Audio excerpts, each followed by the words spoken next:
நான் சில கூட்டத்தில் போய் பேசினேன். நம்ம கட்சி நிர்வாகிகள் சொன்னதுதான் நான் சொன்னேன். பால்டாயில் குடித்தவங்க எல்லாம் பஞ்சு டைலாக் பேசுன்னு சொன்னேன். பால்டாயில் குடித்தவங்களா இவருக்கு ஏங்க கோபம் வருது? யாரையாவது பெயர் சொல்லி சொன்னா?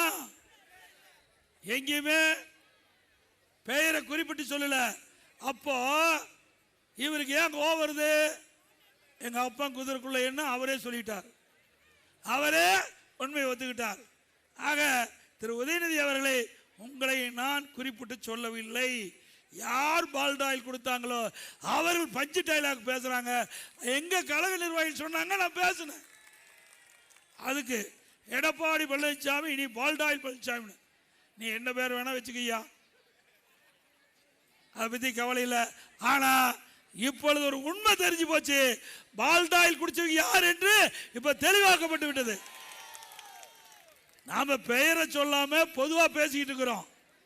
ஆனா அவர் தன்னை பற்றி தான் பேசுறார் என்று இப்பொழுது விமர்சனம் செஞ்சிருக்கிறார். இதிலிருந்து உண்மை என்ன? அவர்